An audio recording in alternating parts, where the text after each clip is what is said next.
Good day, great Nigerian students, fellow engineers in the making. My name is Uche Ajuonuma. I'm a mechanical engineer with over 8 years of industrial experience, and today I have the privilege of discussing a topic that should resonate deeply with all of us here. That is the ideal engineer, skills, businesses, and entrepreneurship. As an alumni of this great institution, Imo State University, I understand the journey you are on, and I'm here to share insights on what it takes to become the ideal engineer. I've walked this path before. I've seen some of the things you've seen. I've been as confused as you are. I'm happy that you are finding this opportunity to meet with people to share ideas with you. That was something we never had in abundance during our own time. And trust me, as this opportunity is given to me, I'll try to do as much justice as possible, ensuring that at the end of this presentation, some of you or all of you must have gotten one of the things you can take home.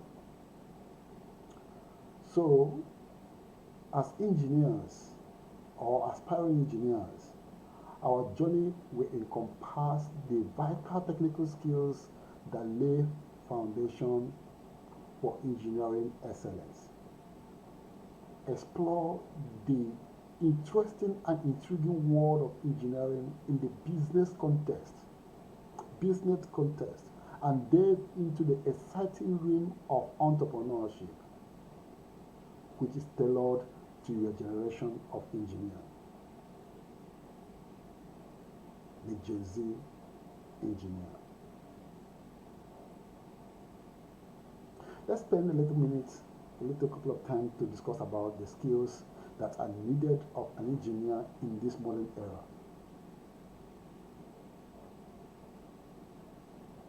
Yeah, let's kick things off with technical essentials. The world of engineering is ever changing. And for you, the next generation of engineers, staying ahead of the curve is super crucial. Proficiency in engineering tools, engineering softwares, in CAD/CAM modeling is non-negotiable. Tools like SolidWorks, tools like Inventors, tools like Siemens NX, tools like AutoCAD, tools like MATLAB, tools like EgoCAD, all these tools are the artist palette of an engineer, and they are your modern spanners and screwdrivers.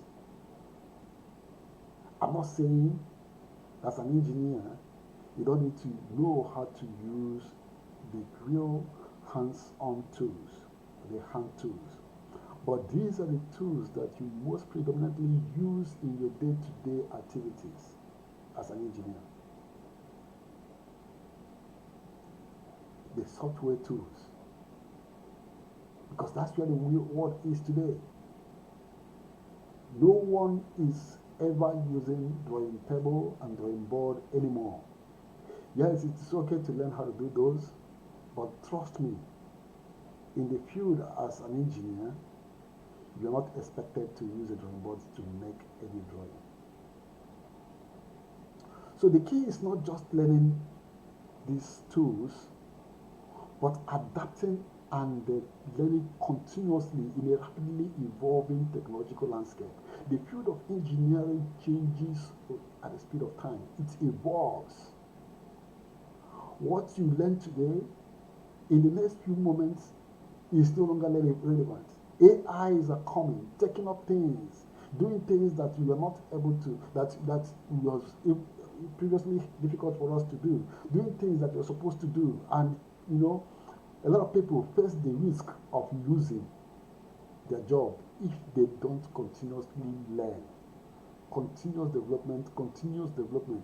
So, as an engineer, you should have a band of tools, like a tool set that is continuously, being refilled. I just assume that all your tool sets are like candle that wax away, that melts away when the temperature goes high. So when any one of them were to mess away with time, try to replace it with something. Keep on updating yourself with the current and emerging skills and technologies that are relevant in the field of engineering. There are different ways you can learn that.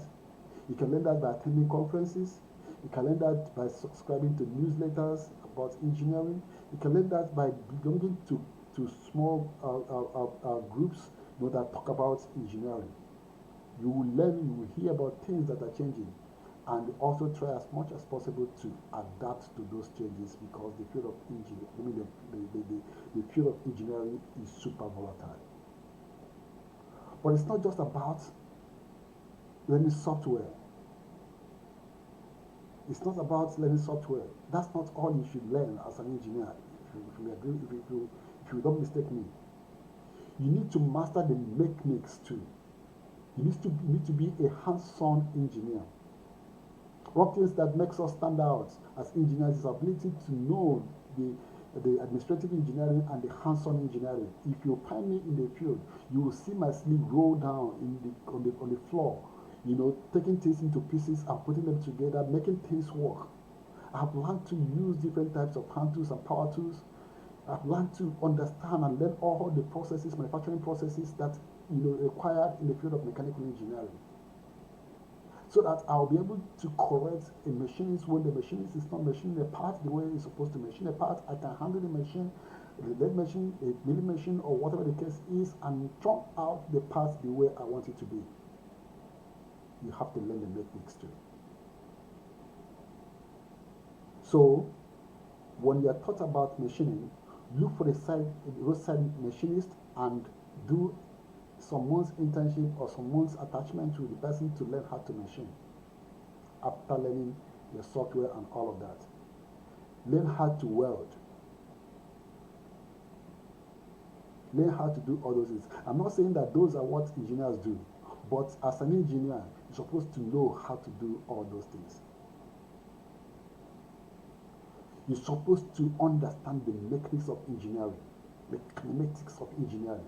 Whether it is design of digital valve, it is design of pressure vessels or manufacturing of pressure vessels, if it is design of mechatronic devices, understand how stepper motors work, to understand how lead screws, control things, understanding how belt and every mechanics, works to make your model move, work, or function as it's supposed to function.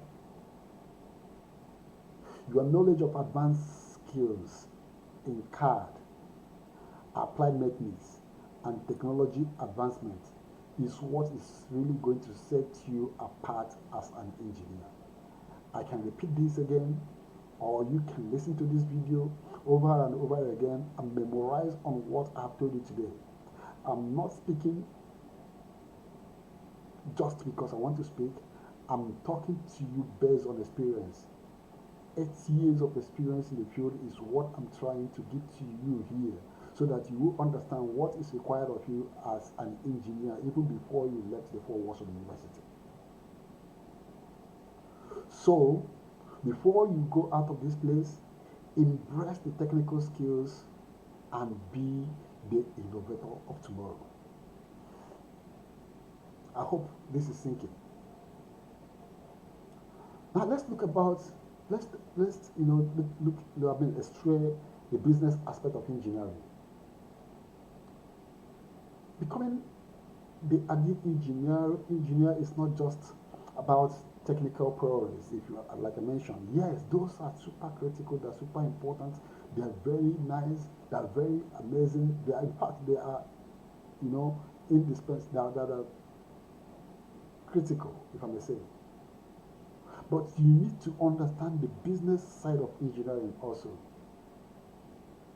One of my responsibilities as a design engineer is to learn to interact with businesses, establish businesses, develop businesses, even within the company where I work. I consider myself an entrepreneur, or whatever the case may be, because I am participating daily on the building of the business of the company where I work.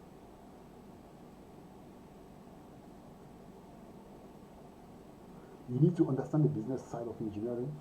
As a design engineer, you also need to understand costing and everything that has to do with business engineering. It is super important. Like, my responsibility as a design engineer is to do cost analysis, cost optimizations. I interface with customer and vendors. I develop bill of materials and all of that to make sure that our product, utilizes the most affordable parts and the most, cost-friendly parts at the highest quality. Those are my responsibilities, my day-to-day responsibilities as a mechanical design engineer. So, you need to understand the business side of engineering. You're not just problem solvers. You are project managers. As an engineer, you are project managers. Right from this classroom, you start seeing yourself as a project manager, because that is the reason why you are assigned a project in your final year to handle from beginning to the end, so that you be the project manager by yourself and also a team member by yourself. And before I do this, before I end this conversation, I want to beg you of something. This is something I noticed during my time. A lot of people want to do projects all solo, all by themselves. That is not ideal. There is a reason why your lecturers are paying you up, to do projects in group. Look for people to do projects in group. That will teach you a whole lot of things. Because as an engineer, you need to understand, how to collaborate, how to solve problems in team. You're a project manager, you're a communicator, you're a collaborator. Those are things that you're being designed to be. Effective communication as an engineer is pivotal. Can you explain complex idea to someone who isn't fluent in engineering jargon?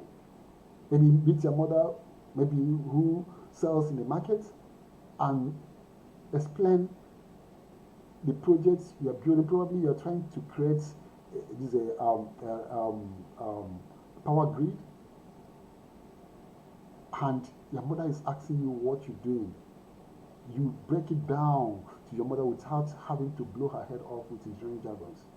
That is effective communication. That is what is required of an engineer, because most of the clients that you meet, even in your business and also in the place of work, may not be people in the field of engineers. They may be marketers, they may be salespersons, they may be from different fields. You need to understand how to communicate your ideas or whatever you're doing to these people without blowing them off with high technical engineering jargons.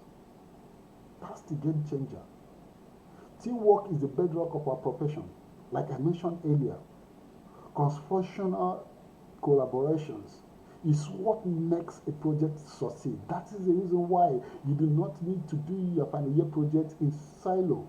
Look for a team, look for a group to do your project, so that you learn how to do this collaboration, how to communicate, how to prioritize, how to do things, so that your project is completed at the time and it is successful.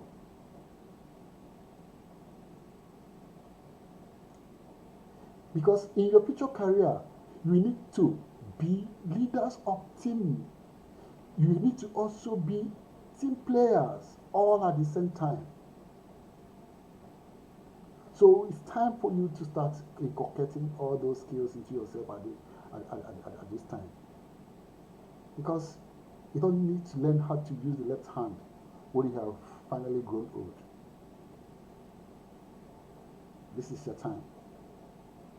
Now, if you can go into the entrepreneurship side of this, something I can call entrepreneurship in engineering, or entrepreneurship, or whatever you can call it.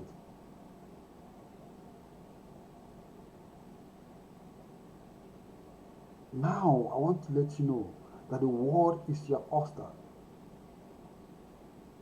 You're not just preparing to work with established organizations. You're not just preparing to work in oil and gas industries. How many of them are hiring? How many of them will absorb you?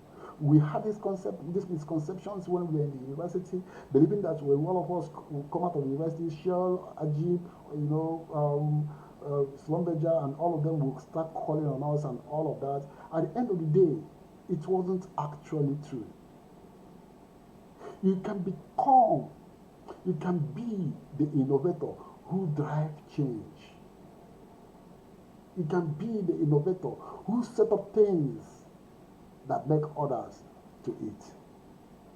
You have the opportunity to become engineering entrepreneur. Your skills are invaluable in innovation. Think about something and look for a way to turn those things you think about into product, into business, into money. There are plastic littering around my street. What do I do with this plastic? Can I chop them up and recycle them to make something else? There are a lot of metals, aluminum all over the places. Can I make these aluminums and start manufacturing spoons, manufacturing these motorcycle parts, spare parts, and all of that? What can I do? What do people in my community need? How are those things made? Can I research them? Can I ask Google? We are lucky in this generation that there are AIs like ChatGPT and all of that you can easily ask questions about some certain things and they give you insights. These things can automatically generate business ideas for you so long as you can tell them what you want to work on. Then you start streamlining these businesses to fit your market. Startup in engineering are revolutionizing industry. It is changing the world. If you can see, if you were doubting me, check a startup like Tesla, SpaceX, and all of that. I just started how many years ago, and today they're giants. The founder is the richest person in the world.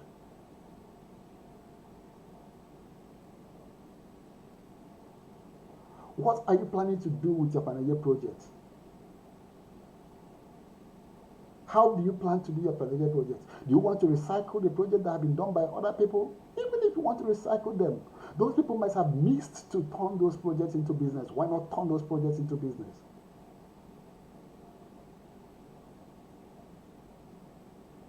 Have you considered combining your technical expertise with business mindset?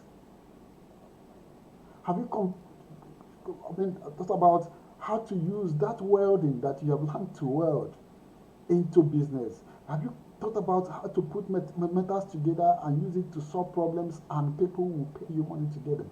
Have you looked around your surroundings to find out what people need? Something as simple as fighting darkness can be a problem. Nigeria has a power problem. People go to sleep in total darkness because they can't buy fuel to power their generator. Have you thought about giving them a kind of power or light that can last for the entire night without going off, without being recharged? These are simple ideas that you can turn into business. I have seen someone who made something as simple as a bucket lamp. All of you, some of us here know about a bucket lamp. And he is selling that bucket lamp in thousands, even as crude as that particular product is. Have you thought about creating something a bit fancier that lasts longer than the bucket lamp? A bucket lamp uses ordinarily a battery, the dry cell battery. You can think about how to use a lithium-ion battery to make it even more longer. Combine your technical expertise with business mindset. Understand market needs and let your innovation meet those needs. Nigeria is a green field. Nigeria is a green field. Nothing has been tapped. Nothing has been done. If you come to this part of the world where we are, you notice that a lot of things have been done. People are thinking every day, solving challenges every day. It seems as though every problem has been solved. But still, people are still bringing up problems and solving problems upon the problems that felt as though they have been solved already. Not to talk about Nigeria where nothing has been done. It is your opportunity to tap into that possibility and become billionaires. That is what entrepreneurship in engineering is all about. Understand the market needs and let your innovation meet those needs. Think about how to solve those needs. It's about taking calculated risk and transforming your ideas into tangible products and services. That's what makes you an entrepreneur in engineering. You have to take a risk. And do not ask me how to get funding. Funding is not a business, it's not a problem in entrepreneurship. The problem in entrepreneurship is identifying the market needs and the solutions to those needs. However you follow it, funding is going to creep in naturally to you. So do not allow funding to be at the top of your entrepreneurial journey. Let challenges and solutions be at the top. Find out markets, target a bigger market, and sell them your solutions. Package your solutions and sell to them in the most innovative way, and the sky will only be a starting point.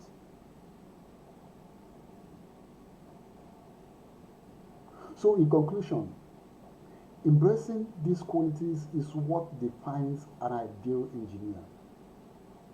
The quality of adapting with changes, the quality of thinking ahead, the quality of learning skills in the fast evolving industry. And you, as a future engineer, are in a prime position to lead this change. Challenges will come, but so will opportunities in this ever-evolving change. And that is what makes it very interesting.